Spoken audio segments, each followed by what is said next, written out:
My Mini Jeep Gladiator is really coming along now. Since the build began, I've built a custom truck frame under it, and given it an engine with sprocket reduction on some jack shafts, and I built a rear suspension for it. And in this video, I'm going to build the craziest front suspension and steering that I've ever designed for anything.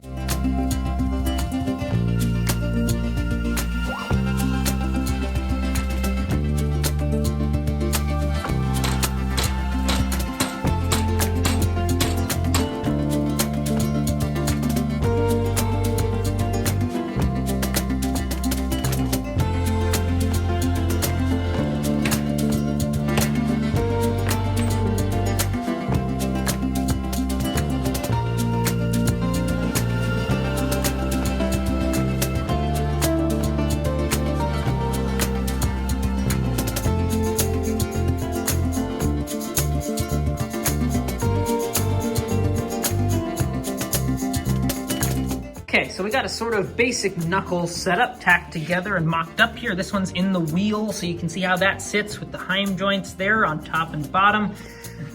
This one's just out here in the open. You can see this is the full sandwich of how everything goes together, and the top and bottom pivots here, I did offset them just a little bit for better geometry. Now, what kind of front suspension are we doing? Well, it's gonna be a twin I-beam-ish suspension. It's gonna be a twin I-beam in basically every way other than, is it still a twin I-beam if the bars don't cross in the front? I don't know. You tell me in the comments what that is, but it's the same thing either way. So, down on the frame here, we're just probably gonna put the pivots right up under this engine cross member somewhere in there. Bar's gonna go down like that, maybe do a bend and then over like the back bar back right there. Then we'll have a radius arm going up there to hold everything in place. First thing we need to do is build that I-beam sort of part in the front. So let's do that.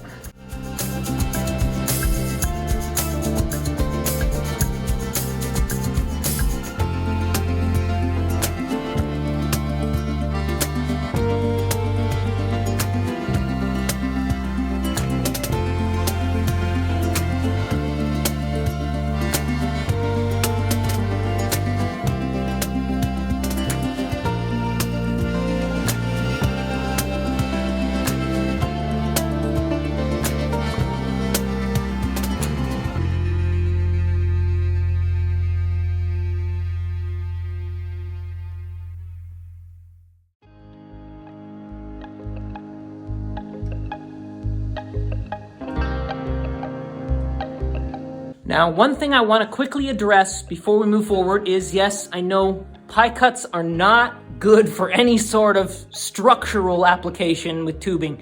It's okay. They're going to be gusseted later. Just trust me. I'm doing what I can with the tools that I have, and we're going to make it work just fine. So, anyway, we've got our bars in here now. The I-beams, the arms, whatever you want to call them. They're in there. The next thing we gotta do is put those radius arms that go back and forward here up to the chassis up there. Weld those in, then we'll have our caster fixed in welded just like that. We also obviously still have our camber adjustment here and kind of a sort of track width adjustment between both sides. So let's get to it.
All right, so we got some weird looking radius arm kind of things built in there.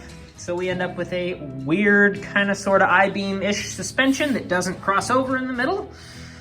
As you saw, it moved up and down just fine, turns to almost 45 degrees, and we have the caster set to between 4.5 and 5 degrees. It's welded in, tacked in like that, so that's where it's set at.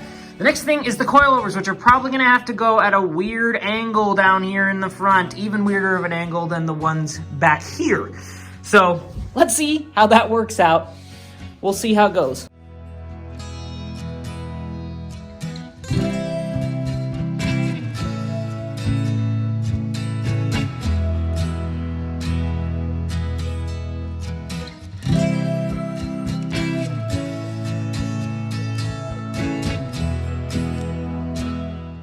Well, these big external reservoir coilovers like I have on the back are not going to fit in the front.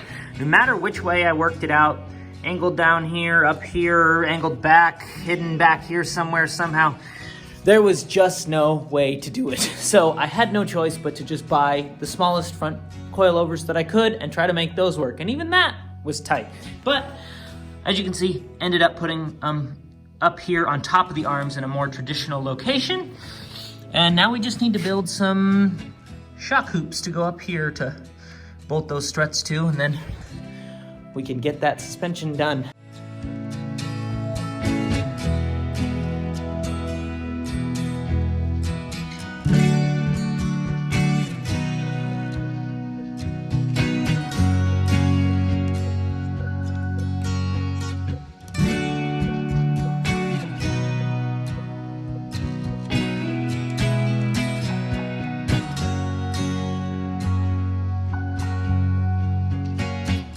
All right, well, we've got a Gladiator that holds up its own weight for the first time here. The front suspension is pretty well level, as you want with arms at ride height.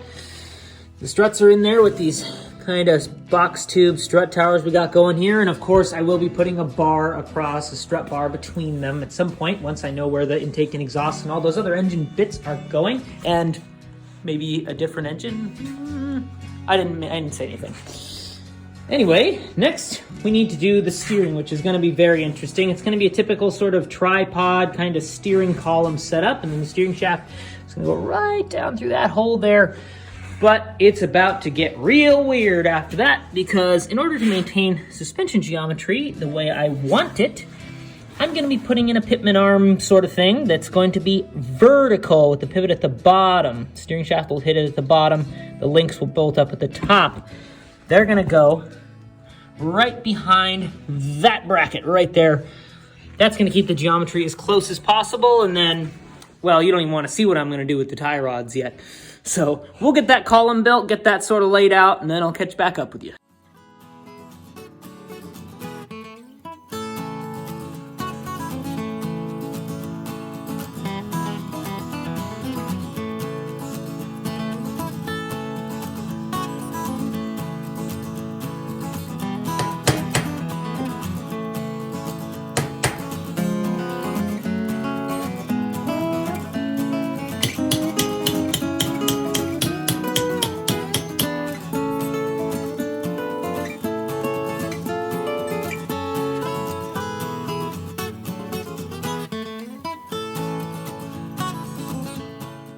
All right, so the goal is to be able to just put this foot in here just like this, swing this other leg around, sit down in here just like that with this steering column in this big, tall, gangly kind of place, and then put the steering wheel on there, lock it down with a little wing nut just like I've done in the past. And I think it's a pretty snug driving position. Plenty of leg room in here, so I think it's gonna be good. Now I can build out the rest of the bearing sequence and the shaft down there going towards the front wheels. Now kind of the goal with having it be this big pillar up high here in the middle is to have everything mounted and still be able to get this body off, up and around it. Slide it back around the seat. And that way, all I have to do is take the body mount bolts out and I can finagle the body all the way up. Of course, there'll be pedal boxes in there, but those will be bolted with the body mount bolts. Now, this is the sequence that I'm expecting to use for the rest of this steering system. The next will be this bearing here, and then this steering shaft that's like from a F-150 or something, another bearing, another U-joint, 2 more bearings. And this is the shaft I'm gonna be using, just a spare go-kart axle lying around, and I'm gonna use these threaded portions on the end here to adapt down to this size and use the main 1-inch portion in the middle to adapt to this size.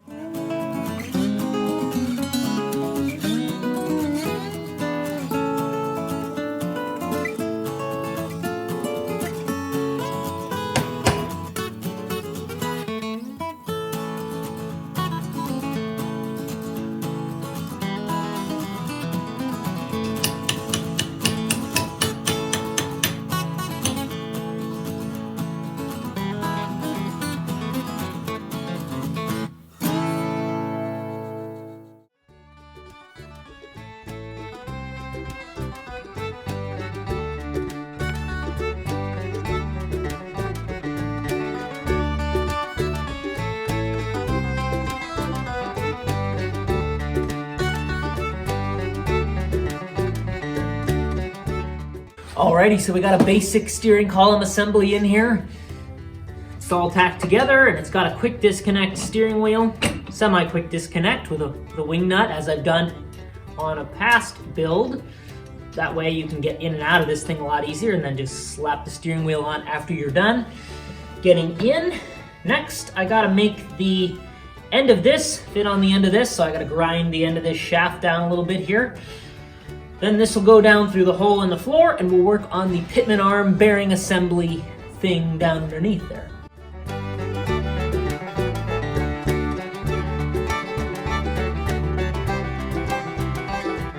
I've got the steering shaft zip tied and kind of floating here in approximately the location it's going to go through in the hole down there. And I think before I go underneath, I'm going to put the brace from there up to here to kind of complete the steering column structure.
So we've got the entire steering column assembly, steering wheel all the way down, this bearing assembly down here with the pitman arm that I just welded on, all tacked in there, ready to go.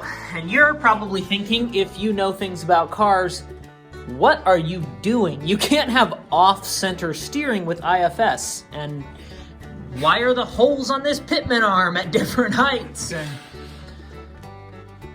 what are you thinking? Well, here's the deal. Little explanation here. So for packaging, I had to have this steering shaft come down off center. There wasn't enough length in this area here to do my originally hoped setup that I was gonna do that I showed you earlier. So I had to just come straight out.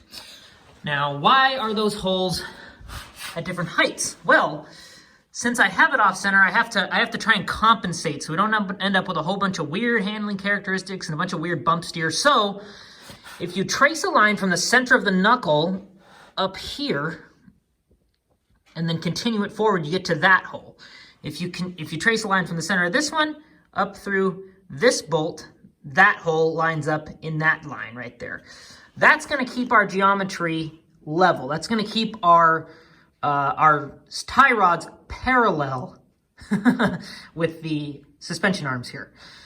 And the other thing that you probably noticed if you're keen-eyed and building off-road vehicles yourself, or any vehicles of any kind really, is if you have a pitman arm that faces up behind your suspension and swings this way, when you push your tire this way, your steering wheel is going to be turning the other way. So when you turn left, your tires will go right and vice versa. Okay, so here's where it gets even weirder. The tie rods are going to come off of this pitman arm and they're going to go through the suspension and out to the front and to the arms over here. I know, crazy. And since these two holes here are at a different distance from the center of the steering shaft there, and thus they have different lever lengths, I will have to translate those lengths over to here. So this knuckle will have a shorter arm than this knuckle to be proportionate to these whole levering distances. Also, since we're going through the tie rods, in order to have sufficient acronym, the steering arms on the knuckles are going to have to go out instead of in, which is very unusual, but that's what they're going to have to do, just be canted out just a little bit. So I'm going to put that tie rod and little steering arm set up together, and we'll see how this works. It's kind of just a theory. I hope it works out the way I think it will.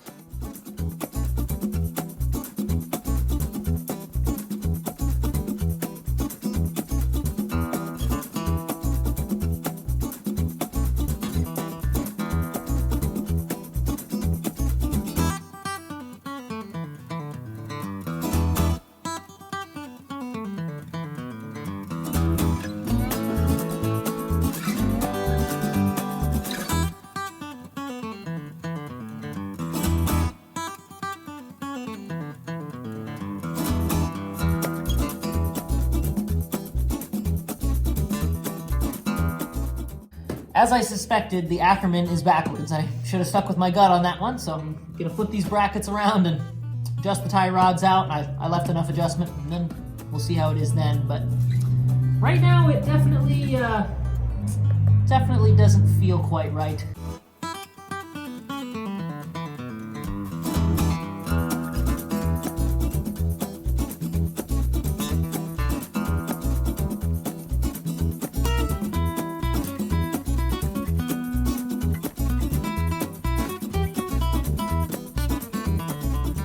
Well, I got the arm pitch changed from in to out a little bit, and it seems like it's a little bit better, but it's still doing it, so really weird, but trying new things, we're finding out new oddities. So anyway, got a bunch of things on here also tightened up and snugged up and just better adjusted, so these arms aren't bonking into anything anymore, and they're suspended up in the, in the right orientation that they need to be in. So it actually feels pretty tight. I also had a loose collar here.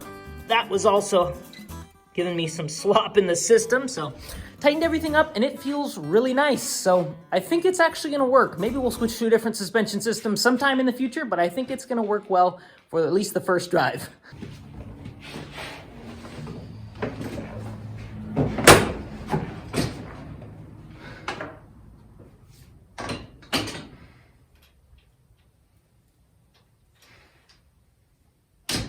All right, well, now we have steering and front suspension on this thing.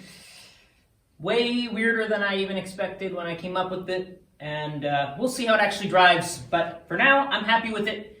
I think it feels really nice. We're going with it. So, in the next video, one big thing that's been brought to my attention is the rear is just still too soft, unfortunately. So we're gonna have to do something about that. If you thought the front was interesting, that's gonna be an interesting solution too. Just wait for that. We also have a bunch of things like brakes, exhaust, fuel tank, pedals, a lot of little things like that left to do still before we can actually drive this thing. So it's gonna be a little while, but we might also have a little surprise in the form of maybe some extra horsepower coming up. So stay tuned for all that. See you in the next one. Thank you so much for watching.